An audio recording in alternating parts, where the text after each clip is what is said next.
നമസ്കാരം, കൊട്ടാരക്കര മീഡിയയിലേക്ക് സ്വാഗതം. വിവോ V50 ഫെബ്രുവരിയിൽ ഇന്ത്യയിൽ പുറത്തിറങ്ങുമെന്ന് റിപ്പോർട്ട്. 2 മോഡലുകളാണ് പുതുതലമുറ വിവോ വി സീരീസിൽ ഉണ്ടാവുക. Vivo V50, Vivo V50 Pro എന്നിവയാണ് പുതുതായി കമ്പനി അവതരിപ്പിക്കാൻ പോകുന്ന ഫോണുകൾ. അടുത്തിടെയാണ് വിവോ S20 മോഡൽ ചൈനയിൽ ലോഞ്ച് ചെയ്തത്. ഫെബ്രുവരി 18-ന് വിവോ പുതിയ ഫോൺ ഇന്ത്യയിൽ പുറത്തിറക്കുമെന്നാണ് സൂചന.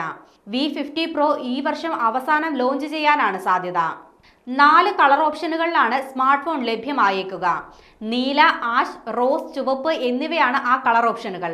12 GB വരെ റാമും 512 GB ഇന്റേണൽ സ്റ്റോറേജുമുള്ള ഫോണിന് സ്നാപ്ഡ്രാഗൺ 7 Gen 3 പ്രൊസസർ കരുത്ത് നൽകുമെന്ന് പ്രതീക്ഷിക്കുന്നു. കഴിഞ്ഞ വർഷത്തെ വിവോ V40 മോഡലിന്റെ അതേ പ്രോസസറാണിത്.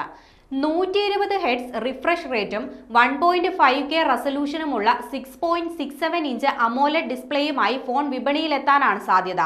50 MB പ്രധാന ക്യാമറയും 8 MB അൾട്രാ വൈഡ് ക്യാമറയും ഉൾപ്പെടുന്ന ഡ്യുവൽ റിയർ ക്യാമറ സജ്ജീകരണവുമായി സ്മാർട്ട് ഫോൺ എത്തുമെന്നാണ് റിപ്പോർട്ട്.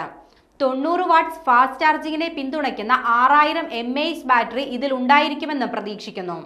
ചൈനയിൽ വിവോ S20യുടെ വില 27,000 രൂപയാണ്. ഇന്ത്യയിൽ വിവോ V50യുടെ വില ഏകദേശം 30,000 രൂപയായിരിക്കുമെന്നാണ് പ്രതീക്ഷിക്കുന്നത്.